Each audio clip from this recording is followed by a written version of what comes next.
देखिए पिछले क्लास में हम लोगों ने नंद वंश को समाप्त किया था। धनानंद की कहानी पर है नंद वंश में। नंद वंश इनमें थोड़ी सी जानकारी हम और आपको देंगे, अभी नहीं, जब मौर्य वंश चालू करेंगे तब। देखिए मगध की गद्दी पर मौर्यों के जैसे ही सत्ता का समापन होगा, अंत होगा, नंदों के जैसे ही सत्ता का समापन होगा, मौर्य वंश का क्या हो जाएगा, स्थापना होगा। और नंद वंश के स्थान में कौन सा वंश आएगा, मौर्य वंश आ जाएगा। मौर्य वंश, तो मौर्य वंश की कहानी हम देखेंगे, लेकिन अभी नहीं, पहले कुछ और जानना है। तब क्या पहले जानेंगे, पहले हम जानेंगे धार्मिक आंदोलन। 6ठी शताब्दी ईसा पूर्व जो है वो भारत के इतिहास में यह जो कालखंड है वो धार्मिक सुधार आंदोलन के लिए जाना जाता है। धर्म सुधार आंदोलन मतलब क्या, धर्म में बिगड़ गया था, धर्म में सुधार करने की बातें क्यों होने लगी, मतलब कि धार्मिक उन्माद पैदा हो जाना होगा। जो धर्म को जिस मकसद के लिए बनाया गया था, उसको जिस मार्ग पर चलना चाहिए उस मार्ग पर यह न चल रहा, उसमें कहीं न कहीं कुछ न कुछ बुराइयां थी, कुरीतियां थी, जिसको सुधारने के लिए कई नए लोगों का अवतार के रूप में अवतरित हुए, कई लोग अवतार के रूप में अवतरित हुए। उसी को हम धर्म सुधार आंदोलन के तौर पर हम देखेंगे। ये 6ठी शताब्दी ईसा पूर्व, जहाँ एक और महाजनपद काल चल रहा है, वहीं पर धर्म भी सुधारा जा रहा है। नहीं या तो 6ठी शताब्दी ईसा पूर्व कब की घटना है, तो 6ठी शताब्दी ईसा पूर्व, शताब्दी ईसा पूर्व। 6ठी शताब्दी ईसा पूर्व ये सिर्फ भारत के लिए नहीं, वरन की अन्य देशों में भी धर्म सुधार आंदोलन किया जाना जाता है। जैसे कि चीन में जाएंगे, कहाँ, चीन, तो चीन में भी धर्म सुधारा जा रहा है। उसके अलावा आप जाएंगे यूनान में भी धार्मिक पुनर्जागरण चल रहा था। ईरान में भी धार्मिक पुनर्जागरण चल रहा था। चीन में जाएंगे तो चीन में एक दार्शनिक हुए कन्फ्यूशियस, नाम सुने इनका, कन्फ्यूशियस। 10th क्लास की हिस्ट्री में आप लोग पढ़े होंगे, ध्यान में नहीं है, कन्फ्यूशियस। तो यूनान में जाएंगे, यूनान में यहाँ पर सुकरात है, सुकरात, साथ में है पैथागोरस पर में आप लोग पढ़े होंगे। हाँ, ये वही विद्वान है, वो गणित के साथ में दार्शनिक में थे पैथागोरस। ये भी ईरान में आप जाएंगे, ईरान में यहाँ पर है जरथुस्ट्र। ये लोग धर्म सुधार आंदोलन के प्रणेता हैं। इन्हीं के दिशा निर्देश में इन देशों में भी धार्मिक सुधार आंदोलन की कार्य चल रहा है। उसी प्रकार से भारत में जो धार्मिक उन्माद पैदा हुआ, उसको सुधारने के लिए कई नए संप्रदाय को उदय हुआ। सूर्य सूक्त एक ग्रंथ है, उसमें भी लिखा गया है तो उसमें भारत में 64 नए संप्रदाय को उदय हुआ था। कितने हैं, 64, जिसमें से 62 जो थे वो क्षत्रिय कुल थे। धर्म सुधार आंदोलन के पीछे की कहानी क्यों, आखिर क्या ऐसा हुआ फिर धर्म सुधार आंदोलन चलाना पड़ा। देखिए वैदिक काल में पढ़े, ऋग्वैदिक कार्यों का हमने धार्मिक जीवन भी देखा था। लेकिन उन लोगों का धार्मिक जीवन कितना सिंपल था, बड़ा ही सरल था। आराधना स्तुति के आधार पर वो ईश्वर की आराधना कर लिया करते थे, प्रार्थना करके, स्तुति करके ईश्वर की आराधना कर लिया करते थे। वही जैसे हम लोग उत्तर वैदिक काल में आएंगे तो वहां पर क्या हो गया, बिल्कुल उल्टा हो गया। वहां देखें, वहां पर लोग पूजा का माध्यम, मेन मतलब की साधना का जो साध्य यज्ञों को बना लिया, भारी भरकम यज्ञ होने लगे, जिसको आम इंसान सर्वाइव नहीं कर सकता है। जो आम जो जनता था उसको मतलब कि वो सर्वाइव करना बड़ा मुश्किल हो गया था। वह इन माध्यमों के आधार पर ईश्वर की स्तुति आराधना नहीं कर पाते, उसमें वो वंचित है। साथ ही भारी संख्या में पशुओं की भी बलि दी जा रही थी, नरबलि भी है ना, नरबलि तो वही रहा था, साथ में पशुओं की भारी संख्या में बलि दी जा रही थी, मतलब कि हत्या भी देखने को आपको मिल रहा था। धर्म में बहुत सारी बुराइयां उत्पन्न हो गई, कर्म कांड हावी हो गया। इन सभी कारणों से धर्म सुधार आंदोलन की जरूरत आ पड़ी। साथ ही ब्राह्मणों की एक रूपता स्थापित हो गई थी। वो अपने आप को सर्वोच्च समझने लगे, अपने आप को सर्वोच्च दिखाने लगे कि हम ही क्या है, इस समाज का सबसे सर्वोच्च व्यक्ति है।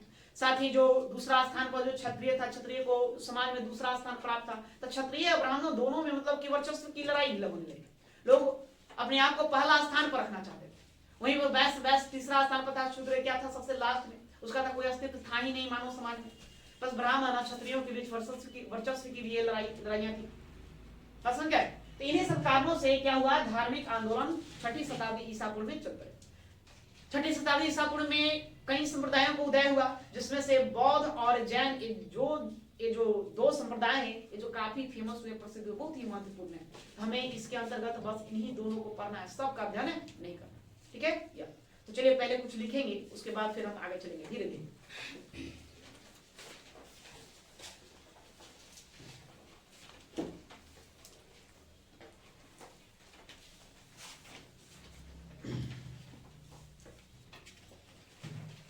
देखिए 6ठी शताब्दी ईसा पूर्व,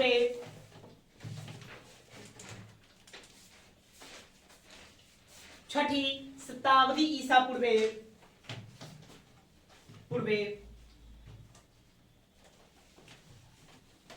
का काल, 6ठी शताब्दी ईसा पूर्व का काल विश्व इतिहास में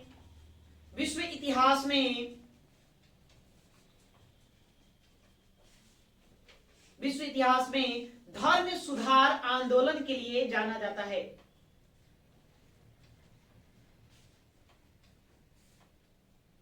धर्म सुधार आंदोलनों के लिए जाना जाता है।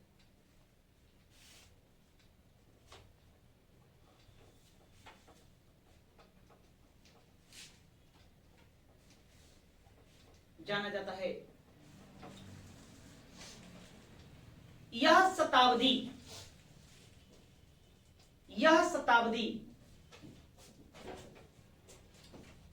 ना सिर्फ भारत में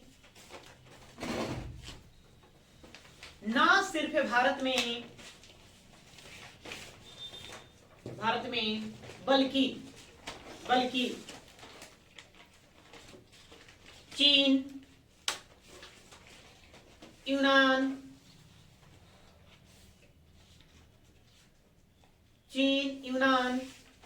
ईरान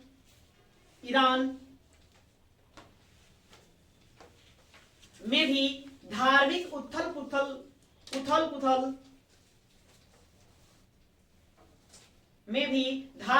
उथल पुथल के लिए जानी जाती है।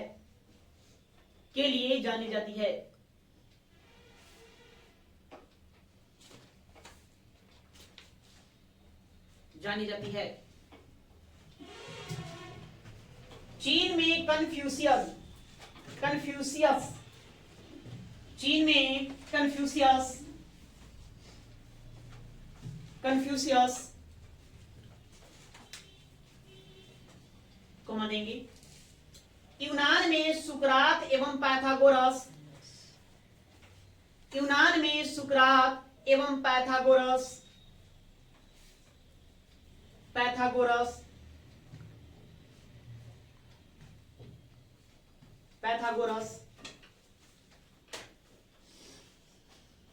तथा ईरान में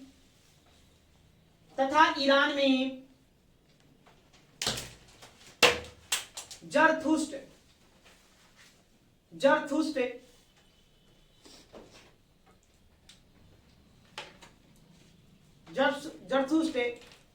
ने धार्मिक पुनर्जागरण का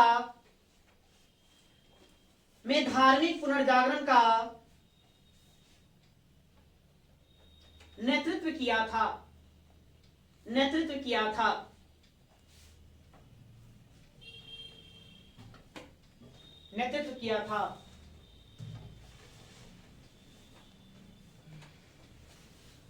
इस काल में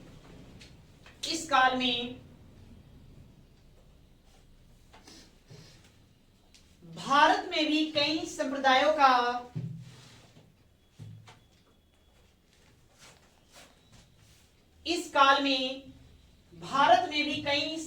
का उदय हुआ।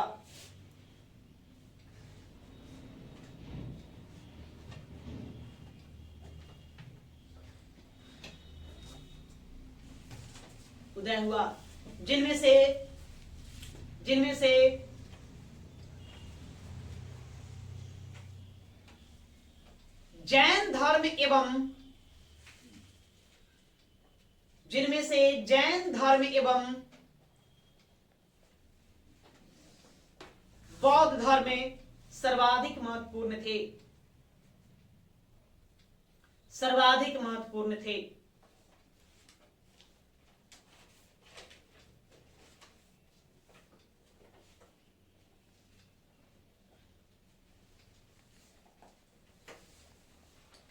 ये दोनों धर्म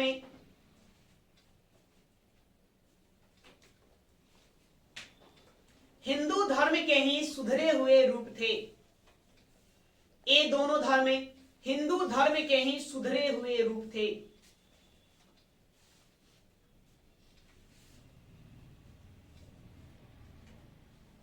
सुधरे हुए रूप थे।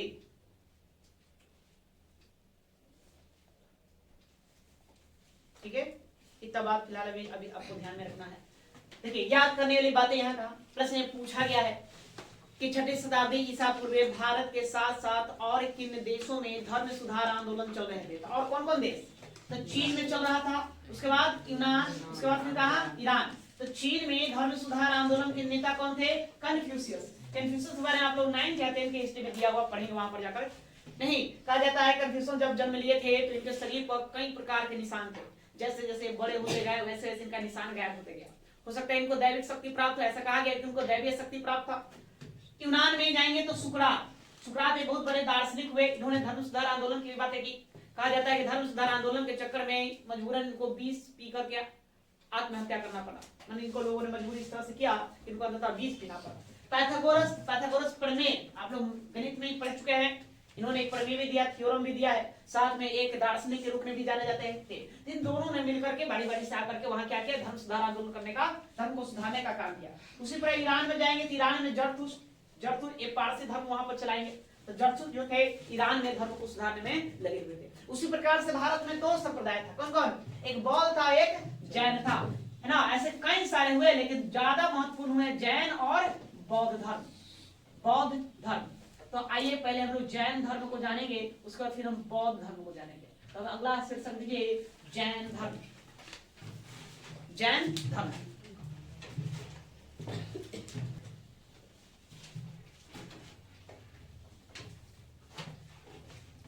मार्कर कहाँ रख दिया? ये वाला नहीं,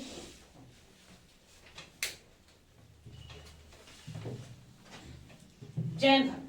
पहले हम लोग जैन धर्म पढ़ेंगे, उसके बाद बौद्ध धर्म को। देखिए जैन धर्म में क्या क्या आपको बातें ध्यान में रखना है, इसको आपको समझना है। सबसे पहले कि जैन धर्म के जो अधिष्ठाता थे, अधिष्ठाता क्या? अधिष्ठाता या उपदेशक कहिए, क्या कहेंगे? उपदेशक। उपदेशक को क्या कहा जाता है? ये पहला प्रश्न आपसे बनेगा। तो जैन धर्म के उपदेशकों को या अधिष्ठाता को हम तीर्थकर कहेंगे। क्या कहेंगे? तीर्थकर। नहीं, एक पुस्तक है भगवती सूत्र, इसके बारे में पहले चर्चा कर चुके हैं। भगवती सूत्र के बारे में बताइए, भगवती सूत्र के लेखक कौन है? कौन है जी? भद्रबाहु। भगवती सूत्र आप पढ़ेंगे तो इसमें 24 तीर्थकरों का उल्लेख किया गया। कितने? 24। जैन धर्म में कुल 24 तीर्थकर हुए, मतलब 24 उपदेशक हुए। इन्हीं 24 उपदेशकों में से पहला जो उपदेशक है, पहला उपदेशक है ऋषभदेव। ऋषभदेव, है ना। इन्हीं को हम क्या कहते हैं कि जैन धर्म का स्थापना इन्होंने किया, अर्थात ये संस्थापक के तौर पे जाने जाते हैं, या इन्हीं को हम आदि पुरुष भी कहते हैं। आदि पुरुष कहते हैं। और 24वां और अंतिम जो है महावीर स्वामी है। महावीर स्वामी ना, या भगवान महावीर है। तो 1 से लेकर 24 तक, मतलब 24 तीर्थकर हुए। तो क्या 24 तीर्थकर को समझना है? नहीं, 24 को नहीं। पहला से लेकर के आप 22वें तीर्थकर तक जो भी है, जो 22 तक जो तीर्थकर हुए, फर्स्ट से लेकर कहां 22 तक। तो इन लोगों का इतिहास संदिग्धपूर्ण है। इन लोगों के इतिहास के बारे में उस तरह से जानकारी उपलब्ध नहीं है कि क्या थे क्या नहीं, थोड़ी बहुत जानकारी मिलती है। तब से यहाँ से बहुत कम इंफॉर्मेशन जानकारी होने के कारण एग्जामों में बहुत कम सवाल पूछे जाते हैं। मूलतः आपको पूछेंगे 23वां, कौन? 23वां जो पार्श्वनाथ होंगे, पार्श्वनाथ। और उसके बाद फिर कौन? 24वां महावीर स्वामी। सबसे ज्यादा आपको कौन पूछा जाएगा? महावीर स्वामी। कहा जाता है कि जैन धर्म के संस्थापक तो ऋषभदेव हुए, लेकिन जैनियों को एकत्र करने, इकट्ठा करने का काम कौन करेंगे? महावीर स्वामी करेंगे। महावीर स्वामी से ही जैन धर्म प्रकाश में आया। वास्तव रूप से अगर जैन धर्म कहीं से जाना गया तो किनके कारण? तो महावीर स्वामी के कारण जाना गया, भगवान महावीर के कारण जाना गया, है ना। इन्होंने एक पहचान दिलाया जैन धर्म को। ऐसे जैन धर्म देखेंगे तो काफी पुराना है, बहुत पहले से चलते आ रहा है ना। ये महाभारत काल से चलते आ रहा है। इसका प्रमाण मिला है कि महाभारत काल से यह धर्म जो है चलते आ रहा है। क्यों महाभारत काल से चलते आ रहा है? अब देखिए, इसमें हम पढ़ेंगे 22वां जो तीर्थकर है। 22वां तीर्थकर का नाम है अरिष्ट नेमि। अरिष्ट नेमि, इन्हीं को नेमिनाथ कहा जाता है। नेमिनाथ कहा जाता है। नहीं, पुराणों में लिखा हुआ है कि अरिष्ट नेमि जो है भगवान कृष्ण के चचेरे भाई थे। कृष्ण के चचेरे भाई थे। तो ये तो 22वें नंबर पर है। इससे पहले और 21 से तीर्थकर हो चुके इस धर्म में, तो समझ सकते हैं धर्म कितना पुराना होगा, बहुत पहले से चलते आ रहा है, लेकिन उस तरह से अस्तित्व में था नहीं। वास्तविक पहचान इनको किनके द्वारा मिलेगा? भगवान महावीर के द्वारा मिलेगा। तो इन्हीं सारी बातों को हमको पढ़ना है। हालांकि हम जानेंगे सभी के बारे में, 24 के 24 तीर्थों के बारे में, उनका सारा नाम जानने के, नाम पता क्या है क्या नहीं है क्या। तो हेडिंग ये जैन धर्म है, लिखिए, पॉइंट बनाकर लिखेंगे।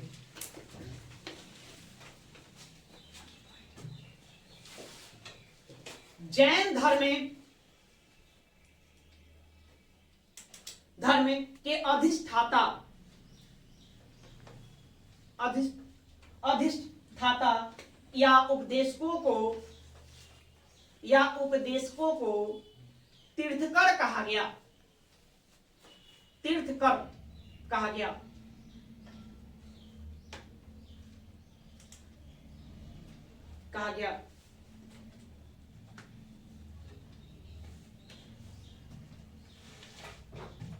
जैन धर्म के प्रथम तीर्थकर,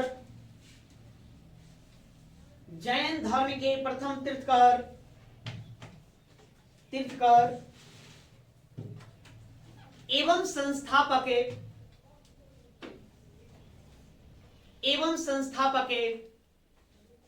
ऋषभ देव थे।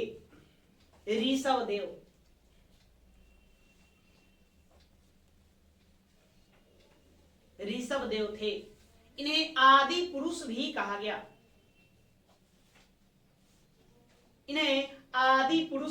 गया।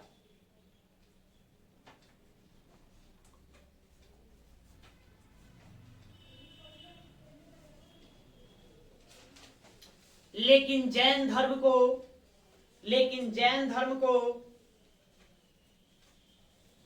संगठित करने का श्रेय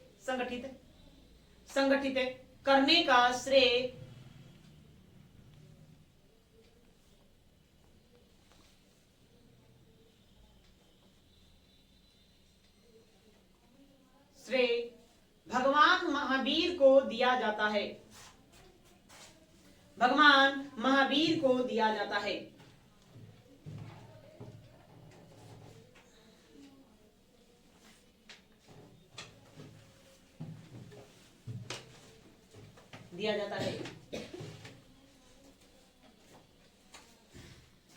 आगे भद्रबाहु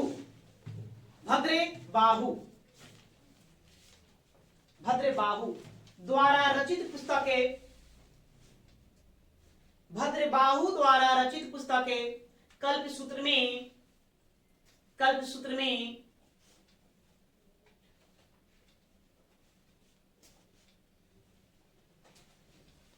में जैन संप्रदाय के 24 तीर्थकरों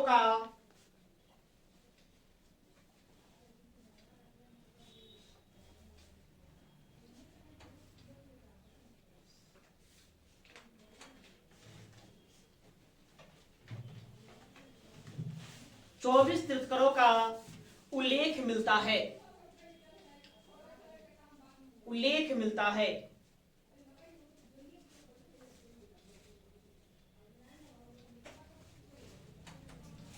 इन 24 तीर्थकरों में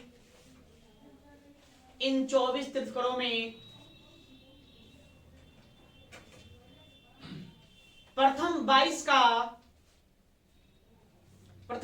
का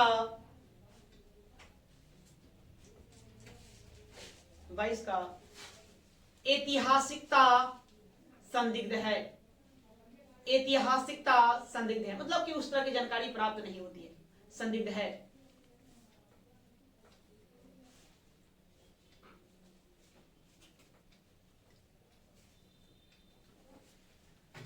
इन 24 तीर्थकरों में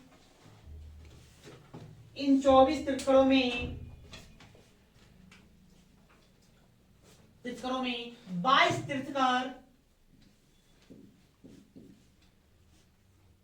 इक्ष्वाकु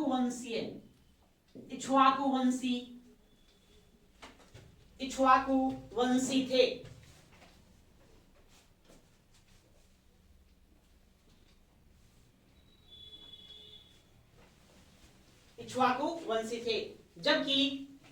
जबकि 20वें तीर्थकर मुनि सुब्रत और 22वें तीर्थकर अरिष्टनेमी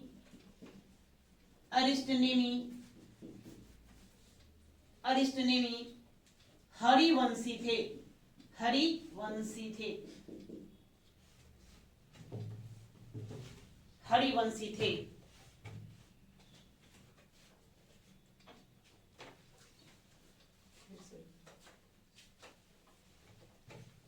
20वें तीर्थकर मुनि सुब्रत और 22वें तीर्थकर अरिष्टनेमी हरिवंशी थे।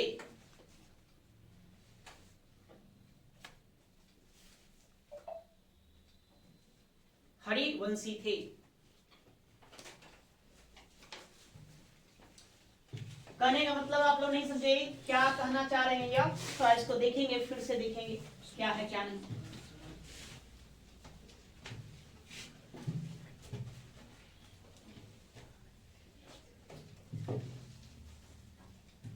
पुस्तक का नाम है भगवती सूत्र। क्या नाम है? भगवती सूत्र। इसके लेखक हैं भद्रबाहु।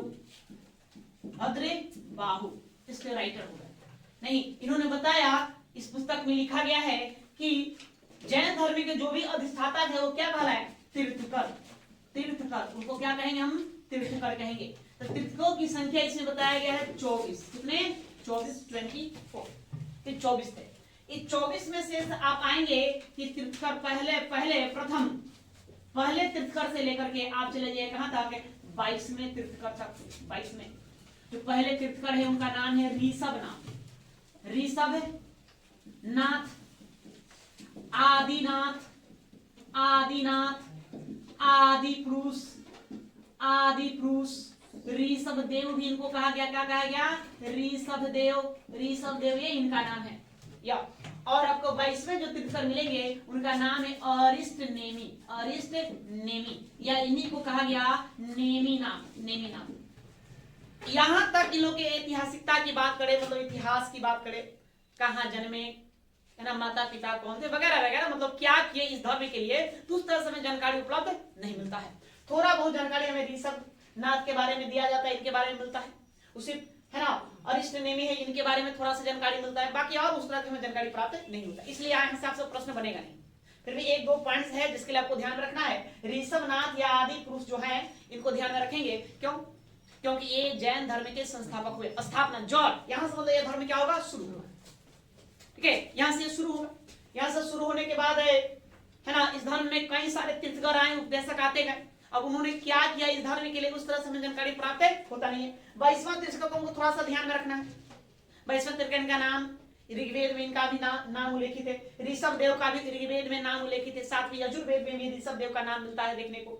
ठीक है, या अरिष्टनेमी के बारे में पुराणों में कहा गया है कि यह भगवान कृष्ण के चचेरे भाई थे।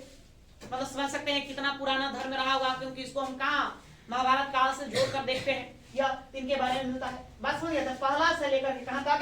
22वां तक के सटीक जानकारी हमारे पास उपलब्ध नहीं है। मतलब इनके ऐतिहासिकता पर संदिग्ध सवाल खड़े होते हैं। उसके बाद फिर 23वां है। 23वें जो तीर्थकर हुए उनका नाम हुआ पार्श्वनाथ। अब इनके बारे में हमें सारी जानकारी इंफॉर्मेशन मिलता है। मैंने यहाँ से पता चलता है कि हाँ, मतलब ये क्या किए इस धर्म के लिए, इन्होंने क्या किया, क्या क्या उपदेश दिए, क्या ज्ञान की बातें बताए। तो पार्श्वनाथ से फिर ऐतिहासिक घटनाओं का जिक्र देखने को मिलता है। उसके बाद फिर 24वें हैं। 24वें कौन? महावीर स्वामी, भगवान महावीर, इनके बारे में अच्छा खासा जानकारी मिलता है। और ऐसे संस्थापक के तौर पे देखें तो कौन हुए? ऋषभ नाथ जैन धर्म के संस्थापक है, लेकिन वास्तविक पहचान कौन दिलाएंगे? महावीर स्वामी दिलाएंगे, इनके द्वारा होगा। ठीक है, ये बात। उसी में भी मतलब कि आप हम जाएंगे इसमें जो 24 तीर्थकर है, तो 24 तीर्थकर में हम वंश, एक किस कुल के थे, वंश की बात करें तो दो तरह के वंश देखने को मिलता है। एक मिलता है इक्ष्वाकु वंश, और एक मिलता है हरिवंशीय और इक्ष्वाकु वंशीय। तो दो तीर्थकर को छोड़ दीजिए, एक 20वां और एक आप छोड़ दीजिए कौन? 22वां। ये दोनों को छोड़ देंगे, ये दोनों हरिवंशीय थे। बाकी जितने भी तीर्थकर हुए सब कौन किस वंश के थे? इक्ष्वाकु वंश के। बस समझ गए?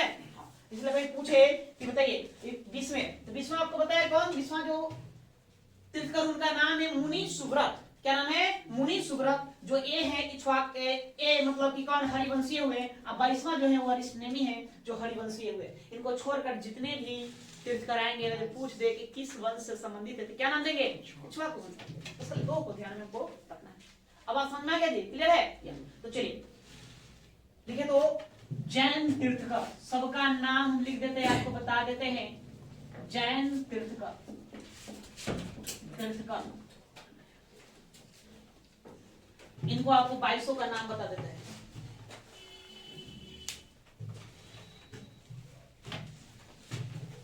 देखिए, तो जैन तीर्थकर कितने हो गए?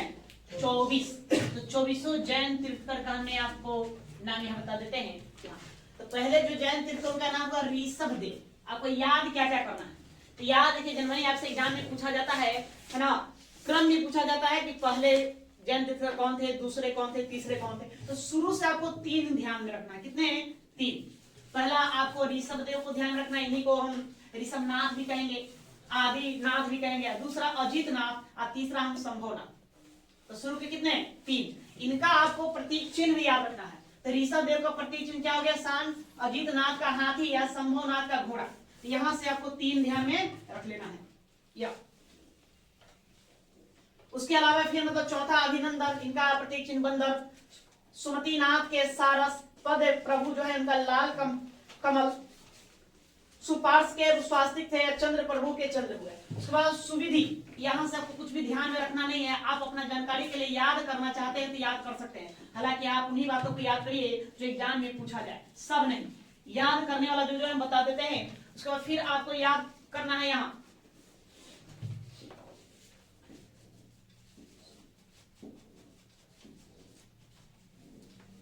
याद क्यों करना है? तब शुरू से कौन? 3। ऋषभदेव, अजितनाथ, संभवनाथ, ये आपसे पूछा जाएंगे और ज्यादा जानेंगे, खूब जाएंगे तब कहां तक? 5। शुरू से कितने क्रम लेंगे? 5 लेंगे, उससे ज्यादा आपको याद ध्यान में नहीं रखना है। उसके बाद फिर आपको ये याद रखना है 19वां, ये मस्ट इंपॉर्टेंट है। क्यों? क्योंकि ये मल्लीनाथ एकमात्र महिला तीर्थकर मानी जाती है। कौन? मल्लीनाथन। हालांकि इस पर भी इतिहासकारों में विवाद है। कुछ लोगों का मानना है कि ना ये पुरुष ही थे, लेकिन नहीं, ज्यादातर लोगों का मत क्या है कि मल्लीनाथ क्या थे? महिला थे। और इनका जन्म बिहार के मिथिला में हुआ था। तो इनको आपको याद में रखना है। मल्लीनाथ, इनका प्रतीक चिन्ह क्या है? घड़ा। उसके बाद फिर आप आ जाइए अरिष्ट नेमी, अरिष्ट नेमी, यहां से इनको याद करना है। पार्श्वनाथ और महावीर स्वामी, इन दोनों को हम विस्तार से पढ़ेंगे ही पढ़ेंगे नहीं। उसके अलावा एक और आपको ध्यान में रखना है शांतिनाथ को, कि यह भी पूछा गया है कि शांतिनाथ जो जैन तीर्थकर है उनके मतलब प्रतीक चिन्ह क्या था? तो क्या है? हरिण, हिरण को, उसी को हम क्या कहते हैं? हरिण कहते हैं। तो कितने को ध्यान रखोगे? तो शुरू से 3, 1 2 3। उसके बाद 16 को ध्यान में रखेंगे। फिर उसके बाद 19 22 23 24, इतने को ध्यान में रखना है। बात समझ गए? तो चलिए, इनमें कुछ कुछ बातें हैं जिसको हमको पढ़ लेना है। जैसे ऋषभदेव से 1-2 पॉइंट और हम जानेंगे, इनसे जानेंगे। उसके बाद फिर हम अरिष्टनेमी से जानेंगे, अरिष्टनेमी से जानेंगे। उसके बाद हम मल्लीनाथ से जानेंगे। यहाँ इतना जानेंगे, बाकी इन दोनों को हम विस्तार से पढ़ेंगे। बात समझ गए? इन लोगों से एक दो पॉइंट और बनता है एग्जाम के लिए, वो लिखना है। तो लिखिए, नीचे पॉइंट बनाइए और लिखिए।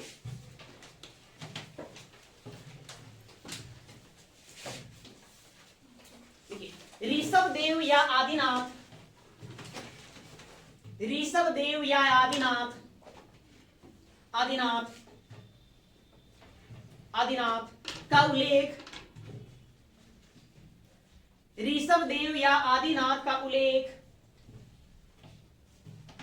वैदिक साहित्य ऋग्वेद, ऋग्वेद, ऋग्वेद तथा यजुर्वेद में मिलता है, यजुर्वेद में मिलता है।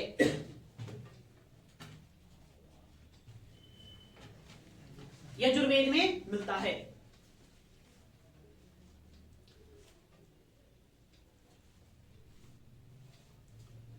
उसी में लिखेंगे ये अयोध्या के इक्ष्वाकु वंशीय राजा,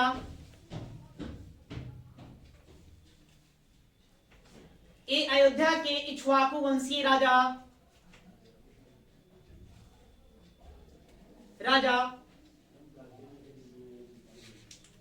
नाभिराय नाभिराय, नाभिराय और रानी मरु देवी के पुत्र थे, और रानी मरु देवी के पुत्र थे।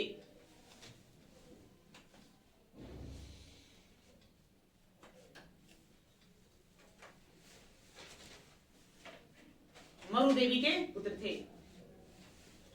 ठीक है, तो क्या जानेंगे इनके बारे में, ऋषभ देव के बारे में। तो इनका उल्लेख आपको कौन सा वेद में मिलेगा, ऋग्वेद में मिलेगा, यजुर्वेद में मिलेगा। इनके पिताजी का नाम नाभिराय हुआ, माता कौन, मरु देवी। कहां के रहने वाले थे, अयोध्या। अयोध्या की इक्ष्वाकु वंश से थे। साथ ही आप पुराणों देखेंगे तो पुराणों में इनको भगवान विष्णु के 24वें अवतार बताए गए। किनके, भगवान विष्णु के। ये भी लाइन और उसी में लिखिए, देखेंगे वायु पुराण, वायु पुराण, पुराण, विष्णु पुराण, विष्णु पुराण एवं भगवत पुराण में इन्हें, एवं भगवत पुराण में इन्हें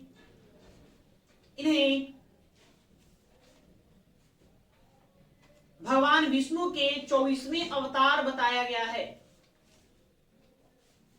भगवान विष्णु के 24वें अवतार बताया गया है।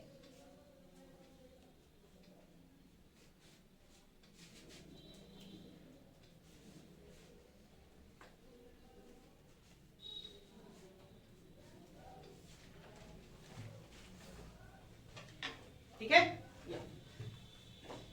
उसके बाद फिर हमें दूसरा जो अजीतनाथ है, इनको भी थोड़ा सा जानेंगे कि यजुर्वेद में इनका भी उल्लेख मिलता है। इनका निर्माण हुआ था संवेद शिखर। कहां, संवेद, संवेद शिखर। संवेद शिखर आप जाएंगे झारखंड में, एक आपको मिलेगा पारसनाथ पहाड़ी, पारसनाथ पहाड़ी। तो पारसनाथ पहाड़ी की सबसे ऊंची चोटी है संवेद शिखर ना। और जैनियों का सबसे पवित्र धर्म स्थल कहलाता है कौन, संवेद शिखर। तो संवेद शिखर पर ही अजीतनाथ को निर्वाण प्राप्त हो। निर्वाण मतलब होता है मृत्यु, मृत्यु को प्राप्त कर लेना, मोक्ष को प्राप्त कर लेना, उसको क्या कहते हैं, निर्वाण।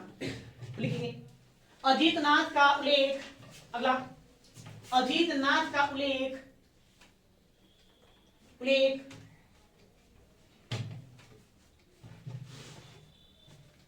नाथ का उल्लेख यजुर्वेद में मिलता है, यजुर्वेद में मिलता है।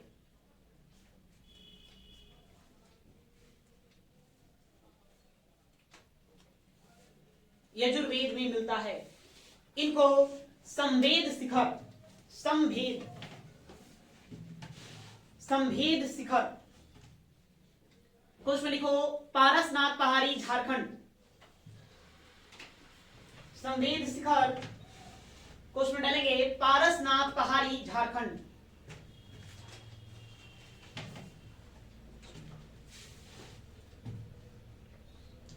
पर निर्वाण प्राप्त हुआ था, पर निर्वाण प्राप्त हुआ था।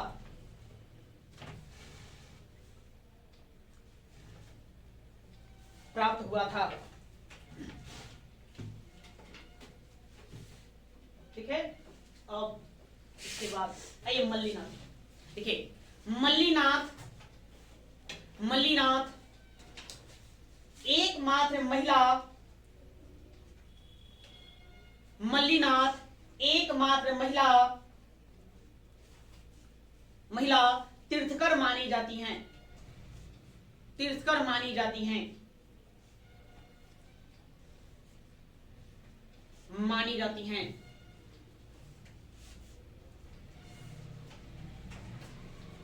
इनका जन्म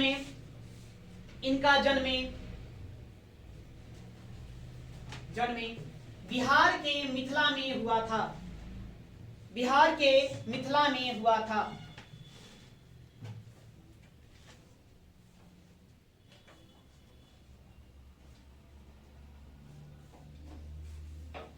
मिथिला में हुआ था। क्या हम मिथिला से याद आया, इसको आप यहाँ देखेंगे 21वें जो है क्या लिखे, नेमिनाथ नहीं, इनको आप बनाइए नामी। क्या बनाएंगे, नामी नाम। थोड़ा सा ध्यान देना है, ठीक है। अरिष्ट नेमी जो है इनका भी एक नाम मिलता है नेमिनाथ। क्या मिलता है? नेमिनाथ। कंफ्यूज नहीं होना है। हाँ, थोड़ा सा यहाँ ध्यान देंगे। 21वें जो जैन तीर्थ उनका नाम क्या? नामीनाथ। अब 22वें अरिष्ट नेमी का एक नाम क्या है? नेमिनाथ। तो नामीनाथ यहाँ कर लेंगे, तो इसमें सुधार कर लेंगे, नामीनाथ।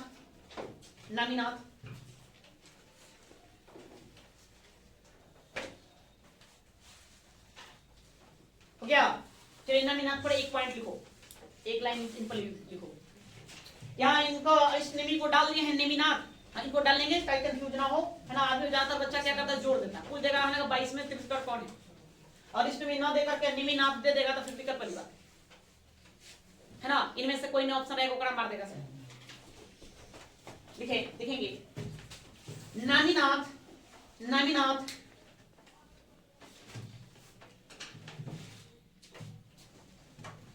मिथिला के राजा थे।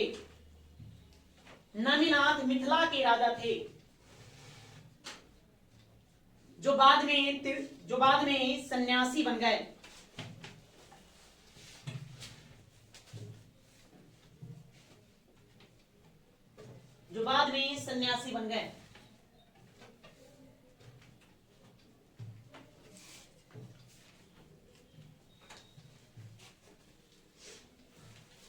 ठीक है। अब ये अरिष्ट नेमी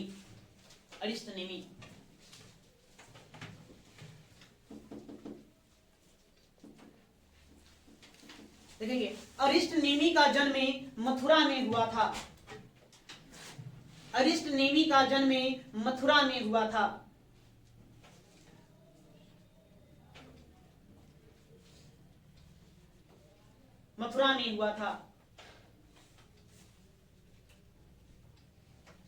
एक कृष्ण के चचेरे भाई थे।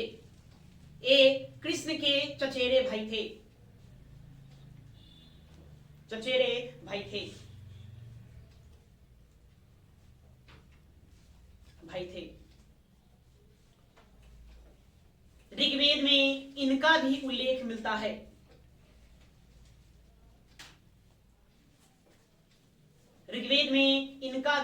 मिलता है।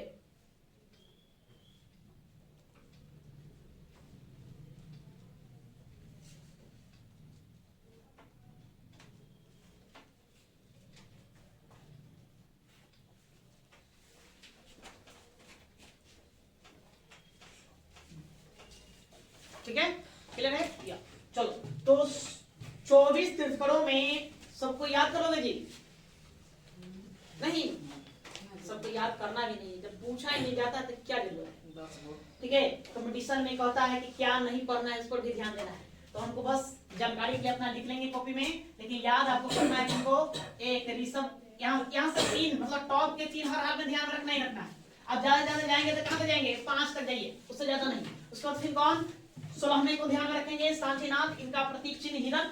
और उसके बाद फिर आपको मल्लीनाथ ध्यान में रखना है। 19वें इनका प्रतीक चिन्ह क्या होगा? घड़ा होगा। उसके बाद फिर अंतिम के 3 तो हम पढ़ेंगे ही पढ़ेंगे। अंतिम के 3 में सब हमको पार्श्वनाथ महावीर स्वामी को विस्तार से पढ़ना है। तब शीर्षक 2 पार्श्वनाथ शीर्षक देंगे, इनके बारे में थोड़ा मुझे जानना है।